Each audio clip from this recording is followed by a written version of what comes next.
वह पोलराइजेशन के पीछे के कारणों को ईमानदारी से हम विश्लेषण करेंगे तो मुझे लगता है एक तरफ आप कहते हैं हम सेकुलर हैं और दूसरी तरफ एजेंडा जो लागू करते हैं उसको सांप्रदायिक रूप से कॉम्युनल आधार पर लागू करते हैं। इस देश में 12 लाख से अधिक साधु संत और पुजारी रहते हैं, लेकिन ये लोग इमामों के लिए वेतन की घोषणा करते हैं, एक पक्षीय कार्रवाई करते हैं। क्या ये सेकुलर एजेंडा है? दिल्ली की सरकार ने किया, पश्चिमी बंगाल की सरकार ने किया, महाराष्ट्र की सरकार ने किया। क्या यही सेकुलर एजेंडा है? सांप्रदायिक आधार पर ये लोग बांटते हैं समाज को। और महोदय, उसी प्रकार से इन लोगों ने उत्तर प्रदेश की बात करता हूं, वहां पर जो योजनाएं हैं उसमें 20% मुस्लिम आबादी के लिए आरक्षित कर दिया गया। कब्रिस्तान की बाउंड्री वाल के नाम पर गांव-गांव में विवाद खड़ा करके 300 करोड़ रुपया उसके लिए आवंटित किया जाता है। गांव-गांव में उसके माध्यम से विवाद खड़ा किया जाता है। सुप्रीम कोर्ट कहता है कि किसी भी सार्वजनिक संपत्ति पर, मंदिर के नाम पर, मस्जिद के नाम पर, किसी भी अन्य उपासना विधि के नाम पर, मदरसों के नाम पर या मजारों के नाम पर कब्जा न मत करने दो। लेकिन उत्तर प्रदेश में कब्रिस्तान की बाउंड्री वाल के नाम पर धड़ल्ले से एक काम चल रहा है, कोई रोक टोक नहीं, क्योंकि शासन की ये मंशा है, इसलिए प्रशासन उसमें बोलता नहीं। क्या सांप्रदायिक ध्रुवीकरण नहीं होगा? उसी प्रकार से उससे भी खतरनाक स्थिति, आतंकवादियों पर दायर मुकदमे वापस लिए जाते हैं। आतंकवादियों पर दायर मुकदमे वापस लिए जाते हैं। इस देश में जो लोग राष्ट्रीय सुरक्षा के लिए खतरा बने हुए हैं, जिन लोगों ने राष्ट्र की संप्रभुता को चुनौती दी है, जो लोग लगातार भारत की संप्रभुता को चुनौती दे रहे हैं और देश में हिंसा को बढ़ावा दे रहे हैं, उन लोगों पर दायर मुकदमे, चाहे वह राम जन्मभूमि पर आतंकी हमले का मामला हो या संकट मोचन मंदिर काशी में सीआरपीएफ कैंप रामपुर का मामला हो या गोरखपुर के सीरियल ब्लास्ट का मामला, रघुनाथ मंदिर, ये जितने भी मामले हैं, इन सभी मामलों में जिन आतंकवादियों के खिलाफ मुकदमे दर्ज हुए थे, उत्तर प्रदेश की सरकार ने वोट बैंक के लिए उन मुकदमों को वापस लेने का कुत्सित प्रयास किया। न्यायालय अगर बीच में नहीं होता तो संभवतः अब तक वे आतंकवादी बाहर छूट करके पुनः नरसंहार कर रहे होते, जिस प्रकार से उत्तर प्रदेश के अंदर और प्रदेश के अंदर हुआ है। और उसके बाद भी ये कहते हैं कि सांप्रदायिक हिंसा बनी रहे। महोदय, चर्चा का विषय होना चाहिए कि आखिर सांप्रदायिक कौन है? कौन है सांप्रदायिक? कौन सांप्रदायिक है? और मुझे लगता है इस पर चर्चा होना बहुत आवश्यक है। महोदय, जो हम लोगों ने जाना है, जो हम लोगों ने समझा है, इस सांप्रदायिक वह होता है जो कहता है कि मेरा इष्ट या मेरा देव या मेरा पैगंबर ही सर्वश्रेष्ठ है। उसके मानने वालों को तो जीवित रहने का अधिकार है, शेष को नहीं। मुझे लगता है वह सांप्रदायिक है। हिंदू जीवन दर्शन कभी इस बात की इजाजत नहीं देता। हमने किण्वंतो विश्वारंभ का संदेश दिया था, हमने सर्वे भवन्तु सुखिनः का संदेश दिया था, हमने तो इस देश के अंदर एकम सद विप्रा बहुधा वदन्ति की बात कही है। जियो और जीने दो पर विश्वास हमारा दर्शन करता है। और दुनिया की कौन सा मजहब और कौन सा ऐसी कौम है जिसको विपरीत परिस्थितियों में हिंदू दर्शन ने अपने यहां शरण न दी हो, उसको फलने फूलने का अवसर न दिया हो? कौन सा ऐसा है दुनिया के अंदर? लेकिन आज जिस हिंदू दर्शन ने सबको शरण दी, सबको फलने फूलने का भरपूर अवसर दिया, आज जब उसी के खिलाफ षड्यंत्र होना प्रारंभ होता है तो उसे एकजुट होना तो पड़ेगा ही। और मुझे लगता है इन लोगों के कर्मों का फल है कि पूरे देश का हिंदू जनमानस आज इस बात के लिए तैयार हो रहा है कि उसके खिलाफ आज शासन तंत्र से जो षड्यंत्र हो रहे हैं उसका जवाब अपने स्तर पर देना ही पड़ेगा। और आज वही स्थिति सामने आई है। महोदय, मैं पूछना चाहता हूं इन लोगों से, जब भारत का भारत का मुसलमान हज यात्रा करने के लिए जाता है, महोदय, जब हज यात्रा करने के लिए जाता है उसकी पहचान तब भारतीय के नाम पर नहीं, पाकिस्तानी के नाम पर नहीं, बांग्लादेशी नाम पर नहीं, भारतीय उपमहाद्वीप का जो भी मुसलमान हज यात्रा करने के लिए जाता है उसकी पहचान हिंदू नाम पर होती है, उसकी पहचान भारतीय, पाकिस्तानी या बांग्लादेश के नाम पर नहीं। लेकिन अगर उसी हिंदू पहचान को हम इनके ऊपर यहां पर लागू करने का प्रयास करते हैं, इनको बुरा लगता है। हिंदू सांप्रदायिकता नहीं, हिंदू राष्ट्रीयता का प्रतीक है, और भारत की राष्ट्रीयता का प्रतीक हिंदुत्व को बदनाम करोगे तो उसकी कीमत चुकानी पड़ेगी इन लोगों को। और इसलिए महोदय, मैं आप सबके आपके माध्यम से एक बार कहना चाहता हूं, महोदय, एक बार गुरुदेव रविंद्रनाथ टैगोर ने कहा था, गुरुदेव रविंद्रनाथ टैगोर ने एक बात कही थी, उन्होंने कहा था अगर भारत को समझना है, अगर भारत को समझना है, बैठ गए आप, फालतू बात करते हैं महोदय। उन्होंने कहा, गुरुदेव रविंद्रनाथ टैगोर ने एक बात कही थी और उन्होंने कहा था कि अगर भारत को समझना है तो मैं भारतीय अस्मिता को पहचानना पड़ेगा, और भारतीय अस्मिता को पहचानना है तो स्वामी विवेकानंद के बारे में आप जान लीजिए। स्वामी विवेकानंद ने एक बात कही थी कि गर्व से कहो हम हिंदू हैं। स्वामी विवेकानंद ने एक बात कही थी कि गर्व से कहो हम हिंदू हैं। स्वामी विवेकानंद तो सांप्रदायिक नहीं थे, स्वामी विवेकानंद तो किसी पार्टी के नहीं थे। स्वामी विवेकानंद ने तो भारत का प्रतिनिधित्व किया था पूरी दुनिया के अंदर, और दुनिया के अंदर जो हिंदू आज पूरे देश के अंदर, पूरी दुनिया के अंदर अपनी सहिष्णुता के लिए पहचाना जाता था, आज उस हिंदू के साथ किस प्रकार का व्यवहार किया जा रहा है, वह कश्मीर से विस्थापित होता है, उसे कश्मीर से निकाला जाता है। एक भी बार इस सदन में चर्चा नहीं होती है, इन लोगों का मुंह नहीं खुलता जब कश्मीर से 3.5 लाख की संख्या में कश्मीरी पंडित निकाले जाते हैं, तब ये लोग नहीं बोलते।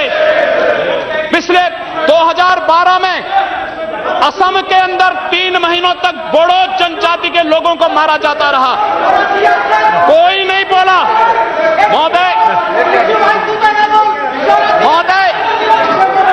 कोई नहीं बोला। जम्मू कश्मीर के बाद जम्मू कश्मीर के हिंदुओं के मारने पर कश्मीरी पंडितों को उनके घरों से बेदखल कर दिया गया, एक भी बार ये लोग बोले नहीं, इनको पीड़ा नहीं हुई।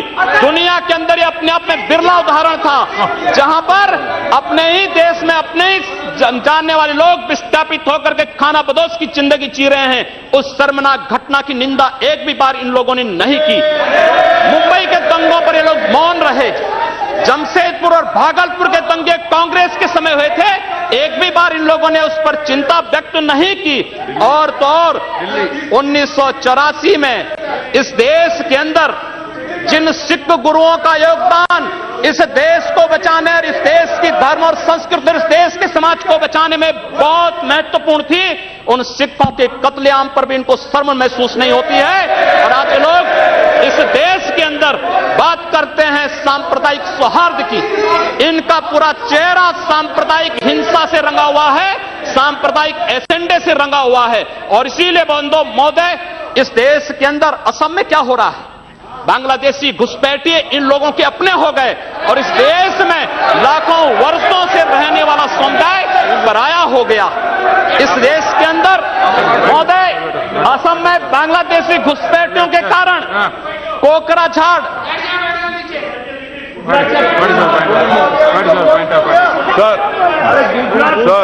Which rule? What you want to?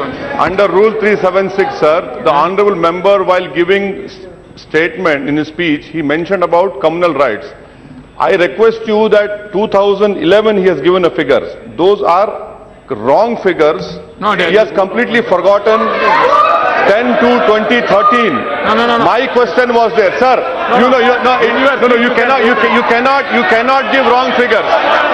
Gujarat was the highest number followed by Madhya Pradesh. I have my question over here. Answer. I request you to check the record.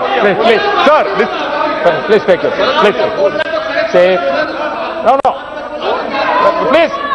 See, unused leg. See, on my leg, please.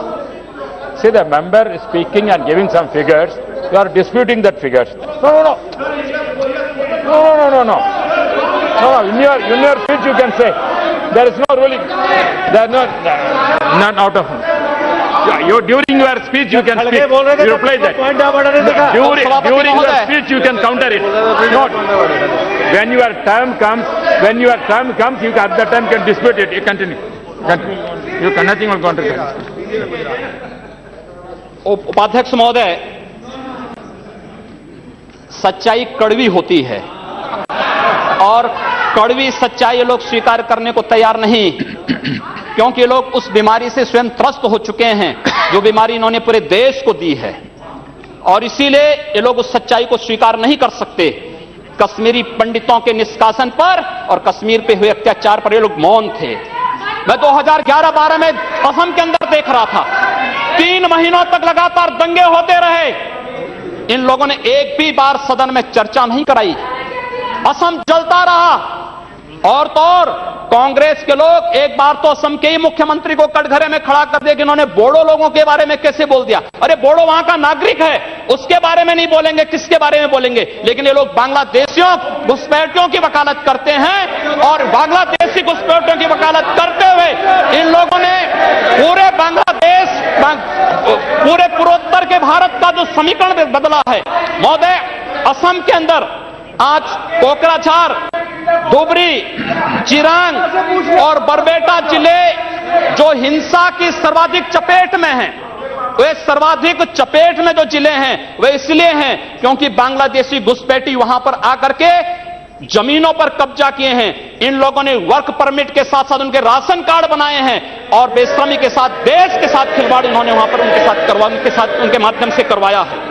महोदय, और तो और हम किसी और बात में नहीं जाना चाहते हैं, मैं पूछना चाहता हूं कांग्रेस से और कम्युनिस्टों से भी, कोयंबटूर और बेंगलुरु धमाकों का जो अभियुक्त है, उस दुर्दांत आतंकवादी के लिए विधानसभा का स्पेशल सत्र बुलाया जाता है। दोनों दल एक साथ मिलकर के अपील करते हैं कि उसको छुड़वाओ। ये क्या सेकुलर, क्या यही सेकुलर है? क्या इनका यही सेकुलर एजेंडा है?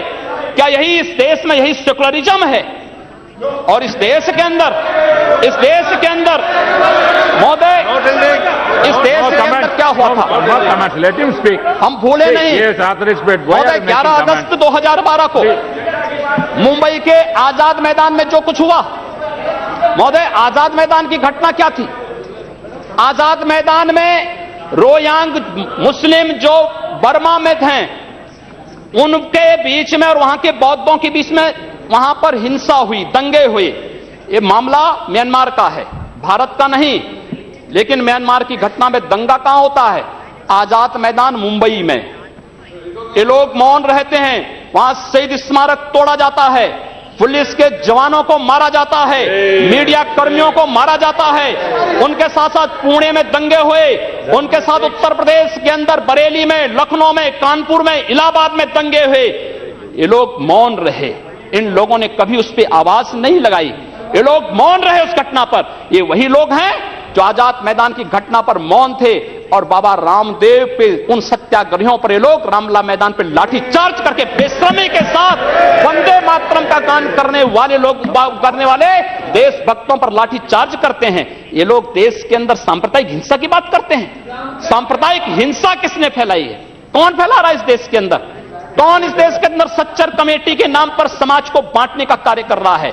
इन लोगों ने सांप्रदायिक आधार पर 1947 में देश को बांटा है, और आज पुनः देश को बांटने की साजिश के तहत पाकिस्तान के एजेंडे पे ये लोग कार्य कर रहे हैं। और इसलिए महोदय, जब उत्तर प्रदेश के अंदर की जो घटनाएं आई हैं, उन घटनाओं पर अगर आप नजर डालेंगे महोदय, जो घटनाएं हुई हैं, उन घटनाओं के बारे में अगर मैं आपके सामने रखूं तो घटनाएं अपने आप में चौंकाने वाली घटनाएं हैं, और ये चौंकाने वाली घटनाएं कितनी खतरनाक हैं। Sir, Rule 380. I'm quoting. What is the point of order? No, I will ask. Rule 3. Sir.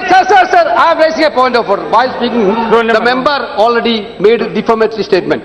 If the speaker is of the opinion that words have been used in debate which are defamatory or indecent or unparliamentary or undignified, he used the word that we already raised the issues of communal violence. we are not against anybody. We want a secularism to be maintained in this country. Therefore, we made a discussion. But honorable member, while discussing, sir, what honorable member while discussing, he used the name of Pakistan. He abused us for naming the Pakistan. This is unparliamentary, sir. This is this should be deleted. This should be deleted, sir. As per CIT, this should be deleted. मैं उत्तर प्रदेश के अंदर आता हूँ. It has to be decided. Please, speaker has to give my ruling. He has been using the word Hindus and Muslims. Yeah, say. It is really against No, please. No, so you have raised certain objections. If any objections is in regard, that will go through and we'll explain it. Please continue. What do you have to say? उपाध्यक्ष महोदय, सांप्रदायिक agenda इन लोगों का है, हमारा नहीं. हम लोगों ने पूरे देश को एकजुट करने का बात किया था. हम लोगों ने तो नारा भी दिया था कि सबका साथ और सबका विकास. हमने कहा था सबका साथ सबका विकास. लेकिन असम के अंदर अली और कुली का नारा इन लोगों ने दिया था, हम लोगों ने नहीं दिया था. असम को ये लोग बांटने का प्रयास कर रहे हैं, देश से अलग करने की साजिश कर रहे हैं. और इसीलिए मैं आपके माध्यम से कहना चाहता हूं, क्या यही इनका सेकुलरिज्म है? महोदय, मैं उत्तर प्रदेश के बारे में चर्चा करना चाहता हूं.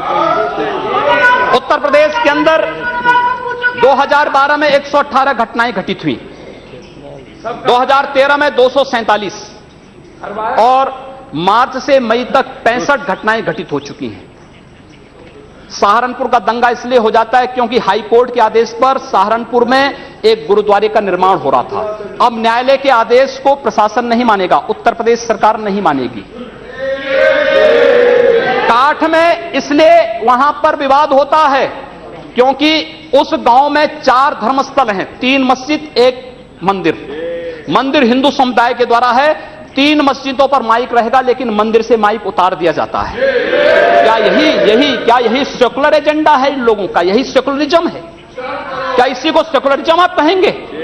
और इसलिए महोदय, जो कुछ घटना घटित हुई मेरठ के अंदर, एक बालिका का अपहरण होता है और अपहरण होने के बाद उसके साथ जो घटना घटित होती है कितनी शर्मनाक थी. महिला हिंसा पर हम चर्चा कर रहे हैं और उस महिला हिंसा की बात हम कर रहे हैं. उस सब के बावजूद ये लोग मौन हो जाते हैं.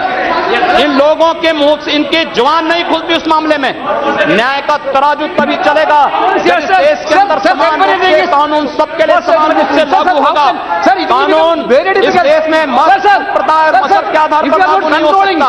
और इसलिए महोदय, मैं आपके माध्यम से माननीय गृह मंत्री से चाहूंगा, कांग्रेस ने मुद्दा दिया है, अच्छा होगा पूरे देश के अंदर और उत्तर प्रदेश के अंदर जो घटनाएं घटित हुई हैं इनकी एसआईटी जांच करा दी जाए. किसी सिटिंग जज से, किसी सुप्रीम कोर्ट के सिटिंग जज से इन सांप्रदायिक दंगों की जांच करवाने के साथ साथ और राष्ट्रीय तत्वों से किनके संबंध हैं इसकी भी जांच करा दी जाए. दूध का दूध, पानी का पानी सबके सामने आ जाएगा. यही मांग करते हुए मैं अनुरोध करना चाहूंगा कि लोग सांप्रदायिक एजेंडे के साथ देश के सामने आए हैं और लोग देश के खिलाफ